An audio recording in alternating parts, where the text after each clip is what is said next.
सावित्रीबाई फुले जी, पेरियार जी, छत्रपति साहू जी महाराज जी, सभी बहुजन समाज में जन्मे सभी महापुरुषों को कोटि कोटि नमन करते हुए साथियों, आज 26 नवंबर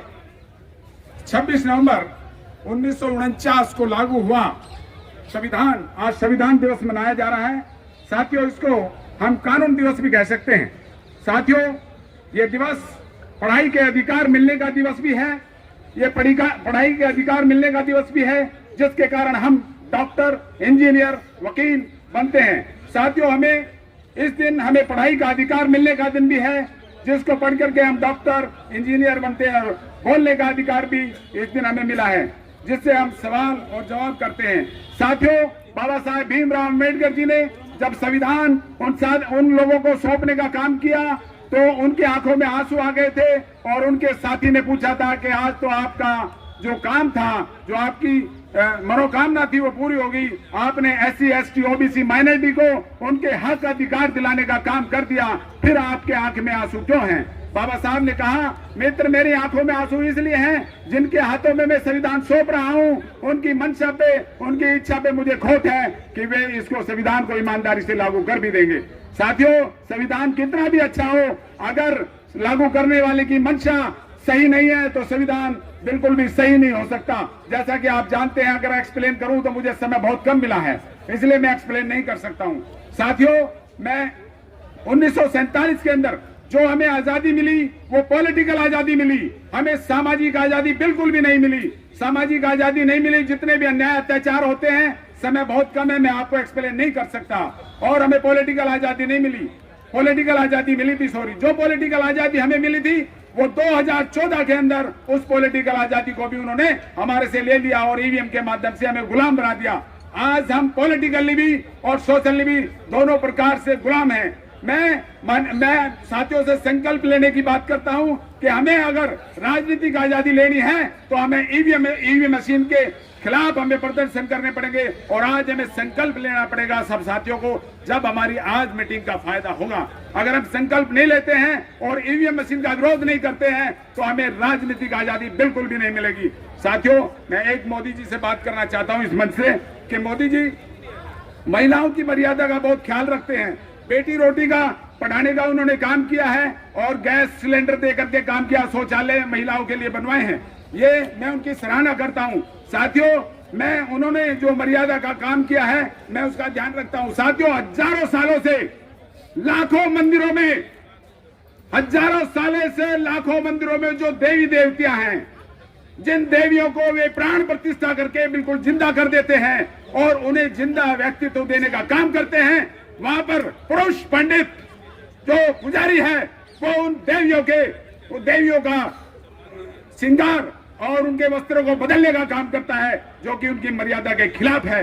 मैं माननीय मोदी जी से कहता हूं, अगर मर्यादाओं का उनका ध्यान रखना है देवियों का, तो हर मंदिर के अंदर एक महिलाओं पर डेप्यूट किया जाए, और जो श्रद्धालु महिलाएं जाती हैं उनके लिए भी महिला डील करे। अगर माननीय मोदी जी उन देवियों के लिए महिला वहां पर डेप्यूट नहीं करते हैं तो मैं समझूंगा कि ये चीज एकदम पाखंड है और पाखंडा है, और महिलाओं का उस देवियों के ऊपर से विश्वास खत्म हो जाएगा। इसलिए क्योंकि अगर मर्यादा को बचाना है तो देवियों के वस्त्र को बदलने का श्रृंगार का काम भी वहां पर औरत करेंगी। साथियों, मैं एक छोटा सा संदेश देना चाहता हूं। साथियों, अगर ये जितने भी फैसले देश के अंदर लिए जा रहे हैं वे जाति के आधार पे है, धर्म के आधार पे है। अगर इस चीज को खत्म करना है तो हमें पढ़ाई करनी पड़ेगी, क्योंकि पढ़ाई होने पे हमने तरक्की की है। क्योंकि जितने भी हमारे डॉक्टर, इंजीनियर और साइंटिस्ट बने हैं, उन्होंने मैक्सिमम लोगों की शादियां ब्राह्मण समाज में हुई है, क्षत्रिय समाज में हुई है, वैश्य समाज में हुई है। इसलिए हमें जातिवाद खत्म करने के लिए अपने आप को सुंदर व्यवहार बनाना है और एजुकेटेड होना है। अपने आप इस सबसे सारी चीजें खत्म हो जाएंगी और नॉर्मल हो जाएगा। जय भीम, जय भारत। मेरा नाम मदन लाल सुमन, एडवोकेट, मैं रोनी कोर्ट में प्रैक्टिस करता हूँ। सर, क्या मामला है? आज आपने बहुत ही जबरदस्त तरीके से यहाँ पे दहाड़ा है और मोदी जी को ललकारा है, क्या कहना चाहिए? आज 26 नवंबर संविधान दिवस है, जिसको हम कानून का दिवस भी कहते हैं। इस दिन हमें बोलने का अधिकार, हमें पढ़ने का अधिकार, हमें वोट का अधिकार मिला, जिससे एमएलए, एमपी, निगम पार्षद बनते हैं, डॉक्टर, इंजीनियर, प्रोफेसर बनते हैं और हमें बोलने की आज़ादी दी, जिससे आज हम बोल करके अपने विचारों को सवाल जवाब करने का अधिकार रखते हैं। और संविधान लागू होने से पहले जो मनुवादी व्यवस्था थी उसमें हमें न बोलने दिया जाता था, न खाने की आज़ादी थी, न पीने की आज़ादी थी, न पढ़ने की आज़ादी थी, न रहने की आज़ादी थी। हमें उस गुलामी से आज़ादी दिलाने का काम किया, उस गुलामी से आज़ादी दिलाने का काम किया। बाबा साहेब ने जब संविधान उन मनवादियों के हाथों में सौंपा तो उस समय बाबा साहब की आंखों में आंसू थे। उनके साथी ने पूछा कि अम्बेडकर जी, आपकी जो इच्छा थी SC, ST, OBC माइनॉरिटी को जो अधिकार देने की इच्छा थी वो आपने दे दिए, फिर आपकी आंखों में आंसू क्यों हैं? उन्होंने बताया कि मेरी आंखों में आंसू इसलिए हैं कि अगर संविधान कितना भी सुंदर क्यों ना हो और लागू करने वाले की इच्छा और उसकी मंशा अगर गलत हो तो संविधान कभी भी सही नहीं हो सकता। मुद्दे आप लेके आए हैं यहाँ पे? मेरा मुद्दा ये है कि 1947 में जब देश आज़ाद हुआ तो हमें पॉलिटिकल आज़ादी तो मिल गई, लेकिन सामाजिक आज़ादी नहीं मिली। सामाजिक तौर पे हम आज भी गुलाम हैं। हमें मूंछ रखने पे मार दिया जाता है, मटके के हाथ लगाने पे मार दिया जाता है, घोड़ी पे चढ़ने से उतार दिया जाता है और मासूम बच्चों के साथ बलात्कार करके एविडेंस खत्म कर दिया जाता है। आज भी हम सामाजिक गुलाम हैं और 2014 से जब से बीजेपी आई है तब से हम पॉलिटिकल भी गुलाम हो गए हैं। ईवीएम और ईडी और सीबीआई के माध्यम से हमें गुलाम बना लिया है। आज हम पॉलिटिकल भी और सोशल भी दोनों तरीके से गुलाम हैं। अगर हमें पॉलिटिकल आज़ादी लेनी है तो हमें ईवीएम मशीन का बहिष्कार करना पड़ेगा। हम जितने भी लोग यहाँ पर आए हैं अपने आप को चमकाने के लिए बोल रहे हैं, ईवीएम के लिए उसका बहिष्कार करने के लिए कोई भी संकल्प नहीं ले रहा है, जबकि हमें ईवीएम के खिलाफ मोर्चा खोलना चाहिए। अगर ईवीएम के खिलाफ हम मोर्चा नहीं खोलेंगे, चुनाव जब तक बैलेट पेपर से नहीं होंगे, जब तक हमें राजनीतिक आज़ादी नहीं मिल सकती। और इसके साथ साथ मैं आदरणीय मोदी जी से ये कहना चाहता हूँ कि मोदी जी आप महिलाओं की मर्यादा का आप महिलाओं की मर्यादा का बहुत ध्यान रखते हैं। आपने बेटी पढ़ाओ, बेटी बचाओ और महिलाओं को गैस देने का काम किया और महिलाओं को शौचालय बनवाने के काम किए और महिला शक्ति सशक्तिकरण की बात करते हो, ये हमें बड़ी अच्छी लगा आपका बात। मोदी जी, आज हजारों सालों से लाखों मंदिरों में जो देवी देवता हैं, जिनको आपने प्राण प्रतिष्ठा करके जीवित घोषित किया हुआ है, जिनको जीवित माना जाता है और सभी पुजारी लोग श्रद्धा भावना से उनकी पूजा करने के लिए जाते हैं, उन देवियों के वस्त्र उतारना, बदलना, उनका श्रृंगार करना उस मंदिर में रहने वाला पंडित पुजारी करता है, जबकि ये घोर अन्याय है। ये महिला के, ये देवियों के मर्यादा के खिलाफ है। उनकी मर्यादा को तार तार करना है।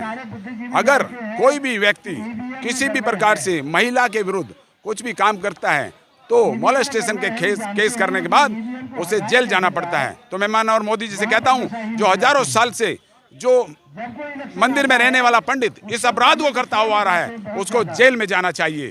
और देवियों की मर्यादा को बचाने के लिए मंदिरों में महिलाएं को जगह देनी चाहिए, महिलाएं डेब्यूट करनी चाहिए।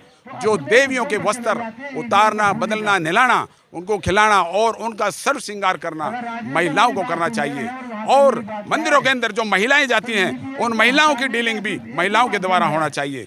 अगर मंदिरों में अगर 10 दिन के अंदर इन पंडितों को जेल में नहीं भेजा जाता और हर एक मंदिर के अंदर महिलाएं डेप्यूट नहीं की जाती, महिलाओं को स्थान नहीं दिया जाता, तो मैं ये समझूंगा कि माननीय और मोदी जी इन देवियों की मर्यादा का ख्याल नहीं रख रहे हैं और उनकी मर्यादाओं से खिलवाड़ कर रहे हैं। जो सरेआम ये कहता है बेटी बचाओ और मैं महिलाओं की मर्यादा का ध्यान रखता हूं, तो हम जब मानेंगे जब वहां पर हर एक मंदिर के अंदर महिलाएं और वहाँ पर कैमरा भी लगेगा। अगर नहीं लगा तो देवियों के ऊपर से पुजारियों का और हिंदुओं का विश्वास खत्म हो जाएगा। और ये धर्म ही नहीं, पाखंडी नहीं, ये पाखंडा होगा और धर्म केवल धंधा होगा। किस तरह के मोदी जी विकास की बात करते हैं, कहते हैं कि हम सशक्त विकास पुरुष के रूप में उभरे हैं। मोदी जी विकास की बात करते हैं, अपने विकास की बात करते हैं कि उनका विकास हो गया है।